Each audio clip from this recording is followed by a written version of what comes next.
তোরা আমরা মন্দ তোমরা কেমন আছো অবশ্যই কিন্তু কমেন্টে জানাতে পারো। তো সব থেকে বড় নিউজ হচ্ছে এখন সত্যের জয় হলো, যেটা আমি অনেকদিন আগে বলছিলাম। যখন থেকে এই বোনটাকে অ্যারেস্ট করা হয়েছিল, কলকাতা পুলিশ অন্যায়ভাবে অ্যারেস্ট করেছিল, তখন থেকে আমি বলছিলাম যে ভাই এটা অন্যায় করেছে কলকাতা পুলিশ, এটা অন্যায় করেছে।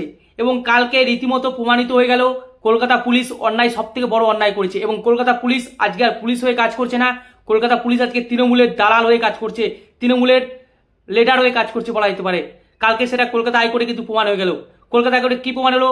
কালকে মামলা ছিল শর্মিষ্ঠার ফানালির, কালকে মামলা ছিল এবং শর্মিষ্ঠা ফানালি কালকে কিন্তু ভাই জামিন পেয়ে গেল। জামিন মানে আপনারা সকলেই জানেন যে বেলটা পেয়ে থাকে, যে তিনি দেশের বাইরে যেতে পারবেন না, তিনি পুলিশকে সবসময় মানে এই যে ইয়ে হচ্ছে মানে তো মানে কি বলবো তদন্ত হচ্ছে সেখানে সাহায্য করবেন, এই সব নির্দিষ্ট ধারাতে স্বাক্ষর হয়ে তিনি কিন্তু বেল পেয়ে গেলেন এবং 10,000 টাকা ক্ষতিপূরণ লাগলো, 10,000 টাকা ক্ষতিপূরণ লাগলো।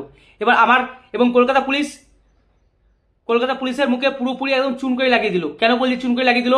কলকাতা হাইকোর্ট জিজ্ঞেস করেছিল কলকাতা পুলিশকে যে ভাই আপনারা যে অ্যারেস্ট করলেন কোন গ্রাউন্ড রিপোর্টের মাধ্যমে আপনারা অ্যারেস্ট করলেন, কোন গ্রাউন্ডের মাধ্যমে আপনারা অ্যারেস্ট করলেন, এবং আপনাদের সঙ্গে তো সমস্ত যোগাযোগ ছিল, তাহলে কলকাতা এই মেয়েটিকে কেন অ্যারেস্ট করতে আপনারা বাধ্য হলেন? আপনাদের সঙ্গে তো সমস্ত কিছু যোগাযোগ রেখেছিল, আপনাদের সঙ্গে সমস্ত কিছু যোগাযোগ রাখা হয়েছিল, তারপরেও কেন আপনারা অ্যারেস্ট করলেন? তারপরে অ্যারেস্ট করলেন ঠিক আছে, অ্যারেস্ট করলেন ঠিক আছে, কিন্তু ইনার বিরুদ্ধে যিনি মামলা করেছিলেন ওয়াজাদ খান রাশিদি, তার বিরুদ্ধেও তো মামলা হয়েছে। তিনিও তো হিন্দু ধর্মের দেবদেবীকে নিয়ে অকথ্য ভাষায় পোস্ট করেছেন, বিশেষ করে যে কামাখ্যা মন্দির আছে সেই কামাখ্যা মন্দির নিয়ে তিনি পোস্ট করেছেন। তার বিরুদ্ধে কি ব্যবস্থা নিয়েছেন? কলকাতা পুলিশ কিছুই বলতে পারেনি। কলকাতা পুলিশ রীতিমতো মুখ নামিয়েছিলেন।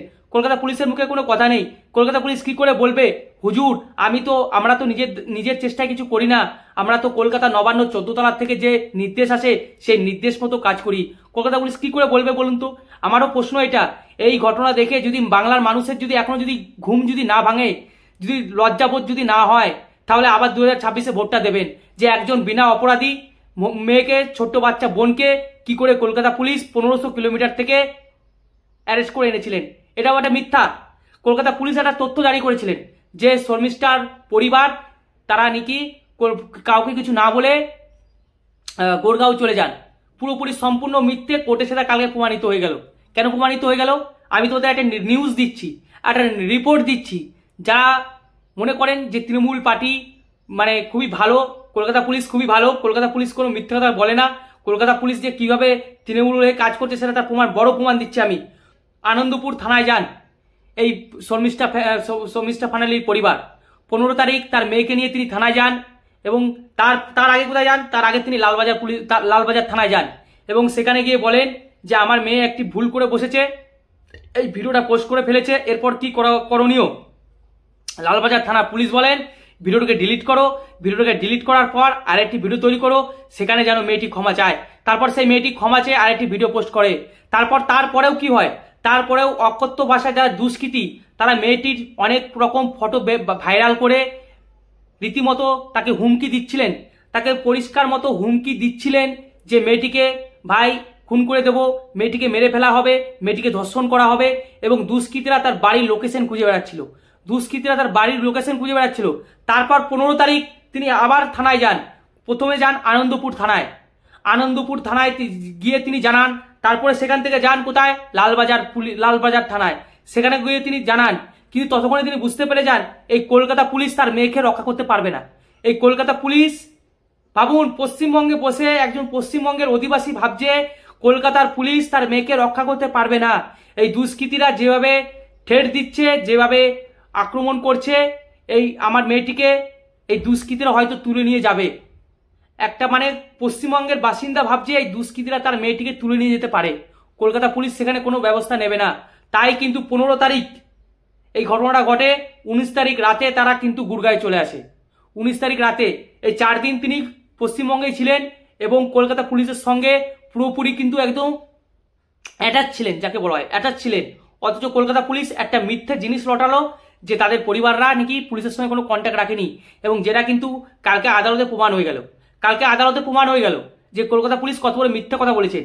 এবং কলকাতার পুলিশ 34% ভোট ব্যাংকে রক্ষা করার জন্য এই আজওয়াদ খান যার বিরুদ্ধে মামলা হয়েছে, যে তিনি ভাই আমাদের হিন্দু ধর্মের কামাখ্যা মন্দির নিয়ে নগণ্য বেশ কিছু কমেন্ট করেছেন, যার বিরুদ্ধে কোনো মামলা করেনি।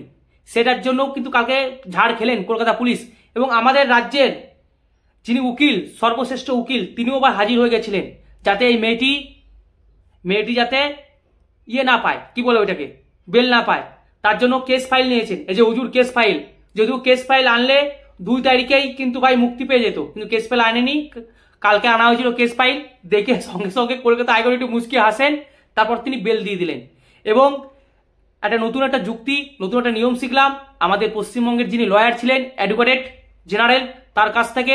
তিনি বলছেন তিনি থানায় গেছেন ঠিকই, তিনি তার বাবা এবং তার মেয়েকে নিয়ে এই শর্মিষ্ঠা ফাইনালি থানায় গেছেন। কোন কোন থানায় গেছেন? লালবাজার এবং আনন্দপুর। কিন্তু যেখানে মামলা হয়েছে সেখানে তো তিনি যাননি। ভাবুন, নতুন একটা নিয়ম আমরা শুনলাম। আরে ভাই, সব থেকে বড় যদি থানা হয়ে থাকে পশ্চিমবঙ্গের মধ্যে, আমার যতটুকু মনে হয় কলকাতা লালবাজার হেড অফিস, আমার যেটুকু মনে হয়, আমি যেটুকু জানি, কলকাতা হচ্ছে লালবাজার হচ্ছে হেড অফিস। সেখানে গিয়ে তারা দেখা করে আসলো, তাতে হয়নি। যেহেতু মামলা হচ্ছে গার্ডের নিচে, তাই গার্ডের নিচ থানা যেতে হবে। ভাবুন আপনারা। অথচ যিনি মামলা করলেন ওয়াজাদ খান, তার বিরুদ্ধে পুলিশ কোনো এখনো ব্যবস্থা নেননি। কারণ ওই 34% ভোট ব্যাংকে হাত লাগানো যাবে না। ওই 34% ভোট ব্যাংক লাগবে 2026-এ মাননীয় মুখ্যমন্ত্রী হতে গেলে। কারণ ওইখান থেকে যদি ভোট ব্যাংক কমে যায় তাহলে মাননীয় মুখ্যমন্ত্রী আর হবেন না। আর 14% এই হিন্দুদের বুঝাবো উল্টোপাল্টা করে। হিন্দুদের মধ্যে কোনো ঐক্য নেই। হিন্দুরা ঠিক 14% ভোট আমাকে দিয়ে দেবে, 14% ভোট দিয়ে দেবে। তাই মিথ্যা একটা অপরাধে এই ফাঁসানো হয়েছিল এই শর্মিষ্ঠা ফাইনালিকে, যেটা কালকে কলকাতা হাইকোর্ট পুরোপুরি জানিয়ে দিল। কলকাতা হাইকোর্ট পুরোপুরি একদম পুলিশের মুখে পুরো একদম চুনকাই লাগিয়ে দিল। এবং শর্মিষ্ঠা লয়ার কি বলছে সেটা একবার টুক করে শুনে নিন। Considered 3 things prima facie, that one, the girl was under grave threat, and their security should be given. The second, court have prima facie arrived that there was no disclosure of a cognizable offence.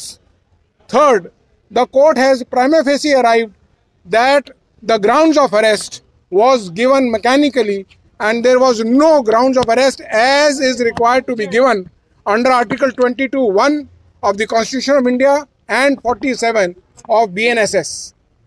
So therefore, the court has allowed interim bail, and all issues have been left open to be decided later on. Actually, it is our case that I am wronged the way my sexually explicit videos and all have been made up by different perpetrators of hate, and no action has been taken on those grave, and they are far more grievous in punishment and grievous in nature. But Kolkata police have not taken any action. It's an action of high-handedness by Kolkata police, perhaps on instructions to. তো lawyer কি বললেন আপনারা শুনতে পেলেন, যে Kolkata police কিভাবে কি করেছেন। এবং আমার তো একটাই কথা, এখনো যাদের ঘুম ভাঙেনি পশ্চিমবঙ্গে, যে এবার হয়তো গড্ডাররাও লজ্জা পাবে যে পশ্চিমবঙ্গে ভোটারদের কত মোটা চামড়া। এই অপরাধের যদি 2026-এ আবার যদি এই সরকারকে আনেন, এই অপরাধের মানে কি বলবো, অপরাধী আপনারাও হবেন। এবং শর্মিষ্ঠার বাবা কি বলছেন, তিনি বলছেন যে আমরা ভাই পুলিশের সঙ্গে সবসময় অ্যাটাচ ছিলাম, অথচ কলকাতা পুলিশ মিথ্যা কথা বলেছে। কলকাতা পুলিশ একেবারে তৃণমূলের লোকেরা যেভাবে মিথ্যা কথা বলে সেভাবে মিথ্যা কথা বলেছে। শুনুন তার বাবার কথাটা একবার শুনে নিন। हम लाल बाजार में पुलिस स्टेशन में थे, हमको रिसीव किया गया, पूरा टाइम हमारे साथ स्पेंड किया गया। वहाँ पे जो इंस्पेक्टर है, सीनियर इंस्पेक्टर है, बेटी को अच्छी तरह से समझाया सर, मतलब क्या गड़बड़ हुआ, वो जो अनकंडीशनल अपोलॉजी लिखवाना था वो करवाया, फिर दोबारा हमको बुला के फिर रजिस्टर करवाया, फिर तीसरा दिन भी बुला के हमको और रजिस्टर करवाया। পেলেন এরপর হিন্দুত্ববাদী সংগঠনটা কি বলছেন, যে সত্যের জয় হলো। এবং তারা রীতিমতন বলছেন যে সেই বিজেপির একজন সাংসদ ছিলেন, তার নামটা আমি ভুলে যাচ্ছি, যাই হোক তার মুখ থেকে শুনে নিন কি বলছেন। আর আপনারা কমেন্টে জানান কালকে সত্যের জয় হলো, কিভাবে সত্যের জয় হলো, এবং কারা কারা খুশি হয়েছেন। আমি তো খুব খুশি হয়েছি, কারণ আমি রিকোয়েস্ট করেছিলাম এই শর্মিষ্ঠা ফাইনালির বোনের পাশে সকলে দাঁড়ানো উচিত, এবং সকলে দাঁড়িয়েছেন। এবং এই ওয়াজাদ খান, তাকে এখন খোঁজা হচ্ছে, আসামের পুলিশ ইতিমধ্যে ঢুকে গেছে, কারণ কলকাতা পুলিশ তো কিছু করবে না। অনুব্রত বাবু একদম ঠিক করেছেন, তাহলে বলতে গেলে অনুব্রত বাবু একদম গালাগালি দিয়ে ভালো করেছেন, আমার যেটুকু মনে হয়। অবশ্য আপনাদের কি মনে হয় কমেন্টে জানান। কালকে সত্যের জয় হলো, আর মিথ্যের হার হলো। তো রাখছি বন্ধুরা, অবশ্যই আপনাদের মূল্যবান বক্তব্য আমাকে কমেন্টে জানাতে পারেন। পার্বতী পতে হর হর মহাদেব। হিন্দুদের জয় হলো, হিন্দু ইউনিটি জয় হলো। নুপুর শর্মার সাথে যে আমরা যে ভুলটা হয়েছিল, যেখানে হিন্দুরা ইউনাইটেড হয়নি, সেখানে শর্মিষ্ঠার মামলায় আমরা সকলে একজুট হয়ে ইউনাইটেড হয়ে আমরা এই মামলায় লড়েছি। আর আমরা আজকে অনারেবল হাইকোর্ট, ক্যালকাটা হাইকোর্ট থেকে আমরা জামিন পেলাম। বোন শর্মিষ্ঠাকে যেভাবে তাকে হ্যারাসমেন্ট করা হয়েছে, তার পরিবারকে যেভাবে হ্যারাসমেন্ট করা হয়েছে, আজকে পুরো এক্সপোজ হয়েছে কলকাতা পুলিশ। আজ one of the longest hearing in Calcutta high court, 3.5 ঘন্টা অব্দি মামলা চলেছে। সেখানে বিভিন্ন বিষয়গুলো তুলে ধরা হয়েছে। সেখানে আমরা যা দেখলাম, ক্যালকাটা পুলিশ পুরো দাহা মিথ্যে কথা বলেছে। ক্যালকাটা পুলিশ একবারও বলেনি কি তাদের পরিবারের লোকেরা তাদের সাথে লাগাতার যোগাযোগে ছিল। ওরা পালিয়ে যায়নি। কলকাতা পুলিশ বলছে ওরা অ্যাবসেক্টেড, ওরা তো পালায়নি। এরা এরা বাধ্য হয়ে মানে কলকাতা ছাড়ার জন্য বাধ্য হয়েছে। ক্যালকাটা পুলিশকে একাধিকবার ওনারা লালবাজারে গেছেন, একাধিকবার লালবাজারে যারা অফিসাররা তাদের সাথে যোগাযোগ করেছেন, তার এন্ট্রি পাস সমস্ত কাগজগুলো ওনারা দিয়েছেন। 6 ঘন্টা 7 ঘন্টা বসে বসে কথা বলেছেন। তার ল্যাপটপ থেকে নিয়ে তার বিভিন্ন যে গ্যাজেটস গুলো, সেগুলো তারা ক্যালকাটা পুলিশ সেটা সিজ করেছে, নিয়েছে। সব রকম ভাবে কোঅপারেট করা হয়েছে। আর আনন্দপুর থানাতে গিয়ে স্কাইওয়ে ফাউন্ডেশন গিয়ে ওইখানে কমপ্লেন করেছে, যেটা একটা পাকিস্তান করাচি বেসিস একটা এনজিও, একটা সংগঠন। তার প্রতিনিধিরা আনন্দপুর থানায় গিয়ে, তার হোম থানায় গিয়ে একটা লিখিত একটা শিকায়ত করেছে, একটা কমপ্লেন করেছে। সেখানে কমপ্লেন করার পর নিচে দাঁড়িয়ে বলছে কি हम कलकत्ता का मुसलमान है, हम उनको या तो पुलिस एक्शन ले, नहीं तो हम लोग उसको मार देंगे या फिर हम लोग मर जाएंगे। ওকে ওর পরিবারকে থ্রেট করেছে, লাইফ থ্রেট করেছে। ওনার পরিবার থানায় গিয়ে ওনারা কমপ্লেন দিয়েছেন কি আমার মেয়েকে মার্ডার করা হুমকি দেওয়া হচ্ছে। সেকেন্ডে মেসেজ আসছে, হোয়াটসঅ্যাপে ফোন আসছে, থ্রেট কল আসছে, রেপ করা হুমকি আসছে। ওনার যেখানে উনি থাকেন সেই কমপ্লেক্সের মধ্যে গিয়ে ওনার টাওয়ারের নিচে দাঁড়িয়ে সেখানে কিছু লোক ওনার বাড়ি খুঁজছে। সারা সব কটা ক্রিমিনাল দেখে ওনার বাবা তখন ওনার রাত্রির বেলা ওনার পরিবার ফ্যামিলিকে নিয়ে উনি বেরিয়েছেন। আর পুলিশকে পুরোপুরি সব কটা ডিটেলস উনি জানিয়েছেন। আর পুলিশ থেকে পালিয়ে যাননি, ওনার মোবাইল অন ছিল, ওনার ফ্যামিলির লোকেদের মোবাইল অন ছিল, আর কন্টিনিউয়াসলি ওনারা যোগাযোগে ছিলেন। তো কলকাতা পুলিশ পুরোপুরি এই বিষয়টাকে হাইড করেছে।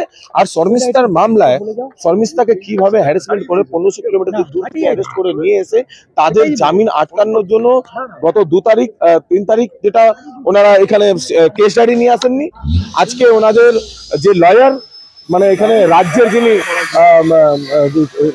আমাদের রাজ্যের যিনি আইনজীবী, প্রমুখ আইনজীবী, উনি দাঁড়িয়েছেন এবং একাধিক ভাবে চেষ্টা করা হয়েছে যাতে আমাদের বোন শর্মিষ্ঠার মামলাটা আজকেও যাতে জামিন না পায়, এটা একটা চেষ্টা করা হয়েছে। অন্যদিকে ওয়াজাহাতকে বাঁচানোর চেষ্টা করা হচ্ছে। আগামী দিন রাস্তায় নেবে আন্দোলন, যে আন্দোলন আমরা করছি সেই আন্দোলনকে আরো তীব্রতম করব। আমরা প্রেসার ক্রিয়েট করব যাতে পুলিশ ইমিডিয়েট তাকে অ্যারেস্ট করুক আর তাকে ভারত ভ্রমণ করাবো। আমরা কথা দিয়েছিলাম কি ভারত ভ্রমণ হবে। এই ওয়াজাহাত খানকে আসাম পুলিশ নিয়ে যাবে, এই ওয়াজাহাত খানকে পুনেতে নিয়ে যাওয়া হবে, এই ওয়াজাহাত খানকে হরিয়ানা গুরুগ্রামতেও নিয়ে যাওয়া হবে, যেখান থেকে শর্মিষ্ঠাকে তুলে নেওয়া হচ্ছে। বিভিন্ন রাজ্যে ঘুরে বেড়াবেন এখন।